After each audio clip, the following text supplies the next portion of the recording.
안녕하세요. 저는 결혼을 앞두고 있던 20대 후반의 여성입니다. 사람이라면 누구나 남에게 멋져 보이고 싶고 잘나 보이고 싶다는 거 저도 공감합니다. 하지만 뭐든지 정도껏 해야 얘기로 봐주고 넘어갈 수 있는 거 아닌가요? 저와 결혼을 앞두고 있던 남자친구는 지역 모임에서 만났습니다. 제가 지금 다니는 회사에 취업을 하게 되면서 이사를 오게 되었는데 동네에 친구가 한 명도 없으니 외롭고 심심하더라고요. 그래서 동네 친구를 사귈 겸 동네 사람들이 자주 이용한다는 지역 모임에 가입을 하게 되었습니다. 처음에는 온라인에서 대화를 주고받다가 정모에 참석하게 되었거든요. 그곳에서 남자친구를 알게 되었네요. 처음이라 분위기에 적응하지 못해 어색해하는 저를 이끌어서 사람들에게 소개도 시켜주고 말도 계속해서 걸어주고 하는 남자친구에게 저는 호감을 느꼈습니다. 그리고 남자친구는 정모 이후로도 저에게 적극적으로 연락을 취해왔기 때문에 저희는 자연스럽게 연인으로 발전하게 되었습니다. 사귀고 얼마 지나지 않았을 때부터 남자친구는 저랑 결혼하고 싶다고 몇 번을 이야기하더라고요. 하지만 남자들이 원래 연애 시작하면 꼭 결혼 이야기를 하잖아요. 그렇기에 저는 그렇게 진지하게 받아들이지는 않고 있었습니다. 결혼 이야기를 할 만큼 나를 많이 좋아한다고만 생각했어요.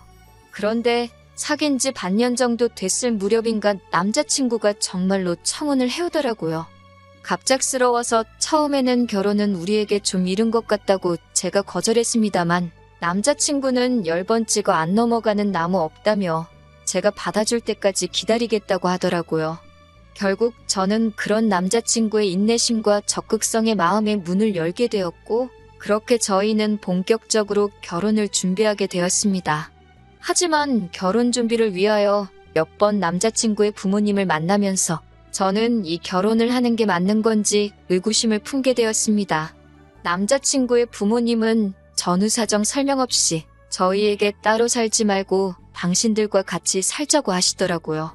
당시 남자친구는 부모님과 50평대 아파트에 살고 있었습니다.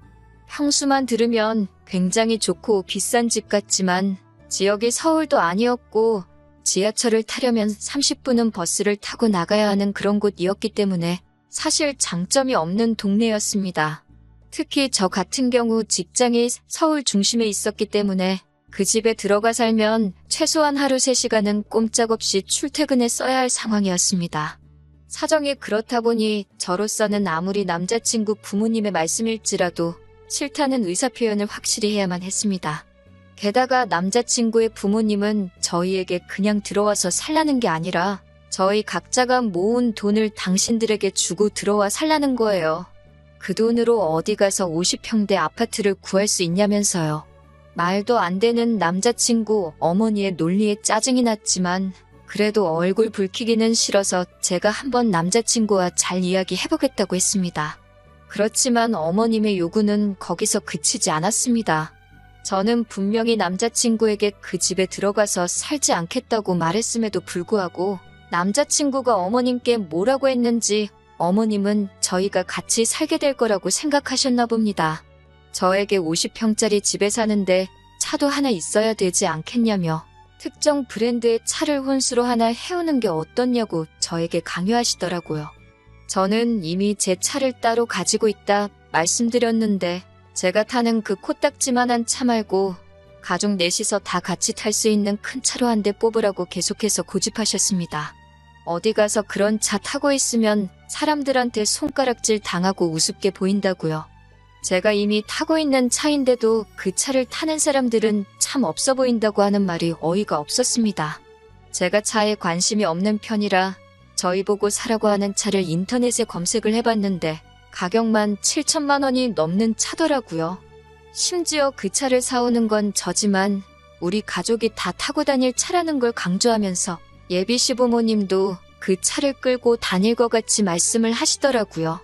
어차피 회사는 대중교통 타고 다닐 거 아니냐고 평일에는 자기도 좀 끌겠다고 하시면서 그 속내를 숨기지 않으셨어요. 결국 참다 못한 제가 남자친구에게 당신이 나서서 확실히 상황 정리를 하지 않으면 내가 조목조목 따지고 들어야 하고 그렇게 되면 서로 불편해질 텐데 괜찮겠냐고 했습니다. 그제서야 남자친구도 미안하다며 자기가 중간 역할을 똑바로 하겠다고 하더라고요.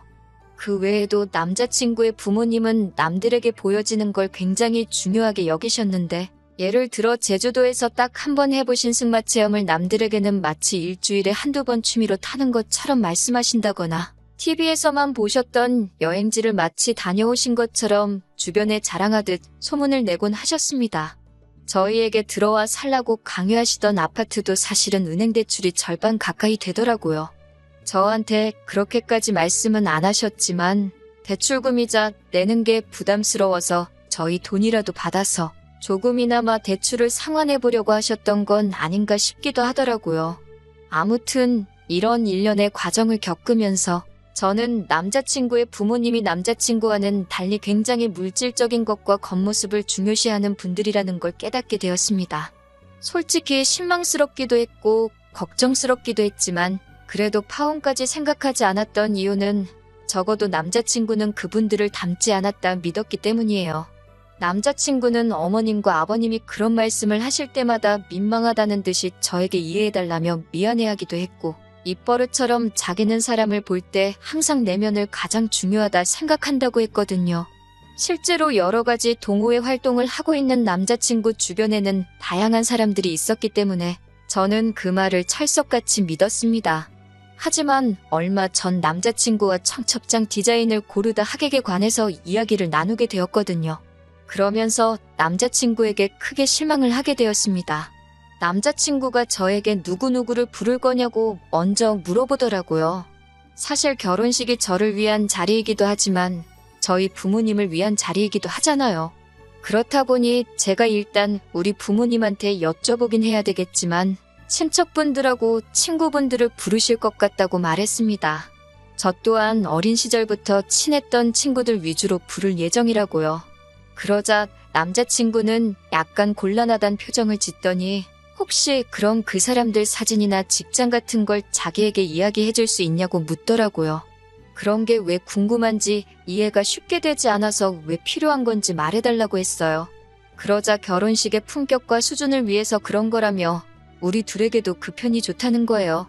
그러면서 자기가 작년에 중학교 시절 친구의 결혼식에 갔었는데 신부 쪽 가족 중에 몸이 불편하신 분이 있었다면서 그 사람 때문에 사람들도 웅성거리고 사진 찍을 때도 식사를 할 때도 모든 것이 지연되었다면서 보기 안 좋았다고 하더라고요. 저는 남자친구의 그런 말에 굉장히 놀랬고 정말 깨더라고요. 하지만 최대한 그런 티는 내지 않으면서 그럼 우리 결혼식엔 어떤 사람들이 왔으면 좋겠냐고 물으니 일단 기본적으로 체형은 평균이었으면 좋겠고 외모는 중간 이상은 되었으면 좋겠대요. 부모님 친구분들 중에서도 좀 사회적으로 명망이 있으신 분들이 오시면 좋겠다고 하더군요. 그러면서 장인어른도 공무원이시고 장모님도 선생님이시니까 그런 거야 뭐 걱정 안 해도 되겠지라고 확인하는 남자친구에게 솔직히 정이 뚝뚝 떨어지더라고요. 제가 그럼 남자친구 쪽 부모님 친구분들은 어떤 분들이냐 물으니 그건 자기가 알아서 할 테니까 신경 안 써도 된다고 하는데 솔직히 저희 부모님만큼이나 남자친구 부모님도 평범한 분들이시거든요. 남자친구 어머님은 과거엔 보험회사에 다니셨었고 아버님은 작은 가게를 운영했던 걸로 알아요. 세상 직업에 귀천이 없는 것이고 세상에 저보다 잘난 사람이 얼마나 많은데 남자친구가 저렇게 기고만장한 건지 어이가 없어서 웃음이 날 지경이었습니다. 저는 남자친구에게 웃기지도 않는다고 말도 안 되는 소리 좀 하지 말라고 했어요. 우리 결혼식이 무슨 연예인 뽑는 선발대회도 아니고 우리가 무슨 자격으로 사람을 골라서 초대하냐고요. 누구든 와서 진심으로 축하해주면 그걸로 감사하고 고마운 일 아니냐고 했습니다. 남자친구는 저더러 뭘 몰라도 너무 모른다면서 그럼 어른들이야 그렇다 쳐도 적어도 제 친구들만큼은 좀 수준 있는 여성들로 초대하라고 하더군요. 저는 속으로 그럴 일은 절대로 없을 거다라며 콧방귀를 뀌었습니다. 이때도 파혼까지는 생각하지 않았는데 그 이유는 저런 썩어빠진 정신머리는 살면서 뜯어 고쳐놓으려고 했거든요. 하지만 그럼에도 불구하고 제가 남자친구와 결국 헤어지기로 마음을 먹은 이유는 남자친구의 노트북에서 보지 말아야 할 것을 봤기 때문이에요. 그날도 평소처럼 남자친구와 결혼식에 관한 세부적인 사항도 정할 겸해서 카페에서 만나 데이트를 하고 있었습니다. 그러다 남자친구가 화장실을 간다고 잠시 자리를 비웠는데 배탈이라도 난 건지 오래 돌아오지 않더라고요. 그러다 남자친구가 두고 간 노트북이 눈에 띄었습니다. 평소라면 별 관심이 없었을 텐지만 그날따라 친구들하고 도대체 무슨 이야기를 하는지 궁금해지더라고요.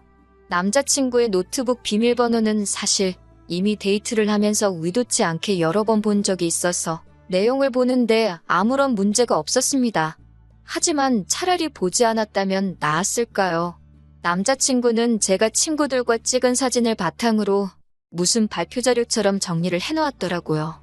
이 친구는 얼굴이 A급이다. 이 친구는 다니는 회사가 좋다던가. 또 다른 한 친구는 얼굴은 예쁘지만 조금 싸 보이고 직업도 별로다 등등. 제 친구들을 외모, 학벌, 직업 등등 해서 자기가 뭐라고 제 친구들을 등급을 매기고 있었던 겁니다.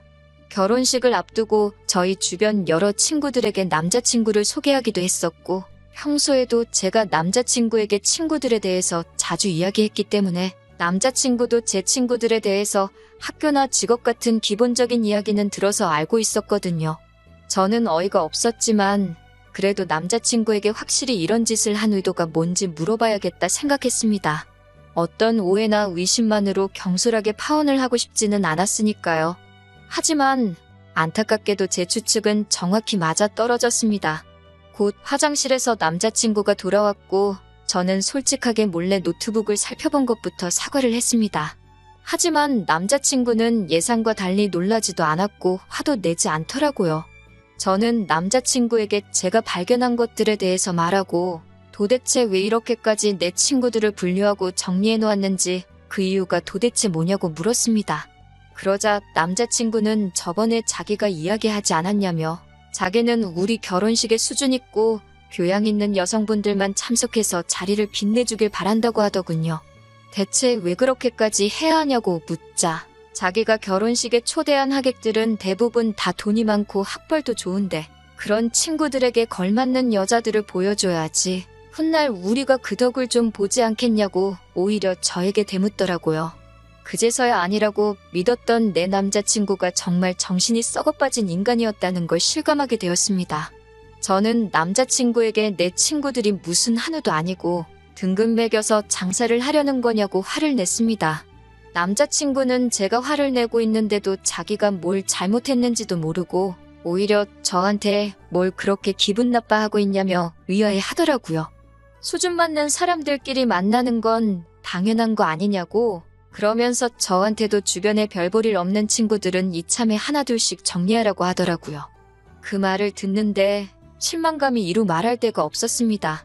저는 남자친구한테 애써 설명할 필요 없다고 아니라고 믿었는데 정말 그 부모의 그 자식이라고 가진 것 뭣도 없으면서 허세만 가득한 거는 집안 유전인가 보다 쏘아붙이고 자리에서 일어났습니다.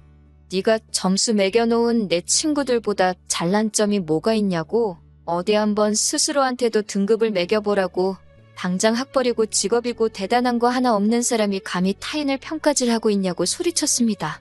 그동안 연애를 하면서도 제가 이 정도로 화를 낸 적이 없었어서 그런가 남자친구는 말도 제대로 못하고 얼어있더라고요. 저는 남자친구한테 결혼이고 뭐고 다 끝이라고 참는데도 정도가 있다고 말하고는 뒤도 돌아보지 않고 자리를 나왔습니다. 그렇게 결혼을 앞두고 파혼을 하게 되었습니다. 남자친구와는 모임에서 만났기 때문에 이 모임 저 모임 발을 담그고 있는 남자친구를 마주치기라도 할까봐 저는 그 뒤로 모임을 그만 나가게 되었습니다. 모임에서도 저희가 결혼을 앞두고 있다는 사실을 알던 사람들이 많았기 때문에 저와 남자친구를 동시에 아는 사람도 많았어요. 그리고 얼마 전에 그 중에 한 명에게서부터 남자친구의 소식을 듣게 되었습니다. 남자친구의 부모님은 대출금을 제때 상환하지 못했는지 집이 경매에 넘어갈 위기에 처해졌다고 하네요. 저희가 모은 돈을 가지고 그 집으로 들어와 살라고 했던 건 정말 제가 모은 돈 가지고 대출금을 상환하려던 계획이었다는 부분이라는 사실에 온몸에 소름이 다 돋더라고요. 게다가 모임에도 그 사실이 전부 소문이 퍼지게 되었고 그 와중에 남자친구가 사람의 배경을 보고 가려가면서 만난다는 것까지 까발려지게 되었다고 합니다. 그도 그럴 것이 사람들 만날 때마다 직업이 뭔지 학교는 어디 나왔는지가 제일 궁금한 사람이니 그 본성을 들키는 건 시간 문제였던 거였겠죠. 그런 이야기가 도는 가운데 모임에 누가 봐도 잘난 사람이 들어오게 되면서 스스로 열등감을 느낀 건지 소문 때문에 그런 건지 어느 순간부터 모임을 도망치듯 더나 코빼기도 보이지 않는다네요. 걷는 놈 위에 뛰는 놈, 뛰는 놈 위에 나는 놈 있다고.